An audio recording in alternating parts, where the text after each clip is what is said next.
தேவன் ஆபிரகாமோட பேசி முடிந்த பின்பு அவர் அவனை விட்டு எழுந்தருளினார். அப்பொழுது அப்படின்னா எப்பொழுது?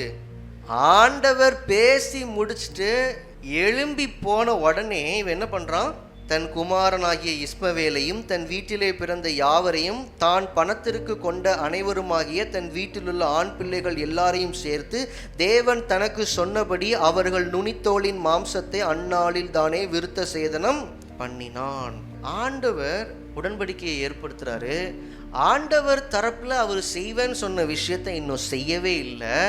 எந்த அளவுக்கு இவன் ஆண்டவரை நம்பி இருந்தான்னா, எனக்கு அவர் சொல்லிட்டாலே அது செஞ்ச மாதிரி தான் சொல்லி இவன் அந்த உடன்படிக்கையின் அடையாளத்துக்கு நேரம் இறங்கி போறான் பாருங்க.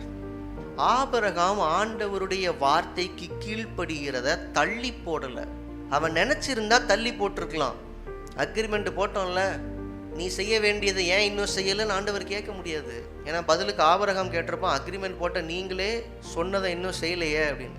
நீங்கள் சொன்னதை செய்யுங்க, அப்போ எனக்கு சொன்னதை நான் செய்கிறேன் அப்படின்னா அது அக்ரிமெண்ட் மேலே இருக்கிற நம்பிக்கை. ஆனால் இப்போ ஆபிரகாமுக்கு உடன்படிக்கையின் மேலே நம்பிக்கை இல்லை. ஆபிரகாமுக்கு உடன்படிக்கையை ஏற்படுத்தின கர்த்தர் மேலே நம்பிக்கை. உடன்படிக்கை அது இருக்கட்டும், நீங்கள் சொல்லிட்டீங்களா என்னைக்குனாலும் நீங்கள் செய்வீங்க அப்படின்னு துணிஞ்சு இறங்குறான் பாருங்க. அவன் அதை தள்ளி போடலை.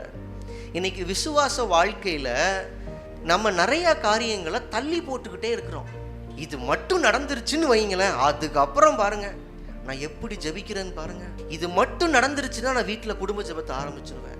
இது மட்டும் நடந்துருச்சுன்னா நான் சர்ச்சில் ஊழியத்துலலாம் வந்து பங்கெடுக்க ஆரம்பிப்பேன். இது மட்டும் நடந்துருச்சுன்னா நான் நல்லா உற்சாகமாக காணிக்க கொடுக்க ஆரம்பிப்பேன். ஏதோ ஒரு விதத்தில் ஆண்டவருக்கு அடுத்த காரியங்களை போஸ்ட்போன் பண்ணிகிட்டே இருக்கிறோம் பாருங்க.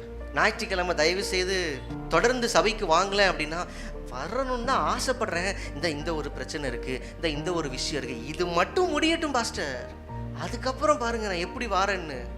இந்த தள்ளி போடுதல் நம்ம கிட்ட விசுவாசம் குறைவாக இருக்கிறத காண்பிக்குது. ஆண்டவருக்குள்ள ஒருத்தன் ஒரு தரமான விசுவாசத்தில் இருக்கிறான்னா அவன் கர்த்தருக்காக செய்கிற எந்த ஒரு காரியத்தையும் தள்ளி போடவே மாட்டான்.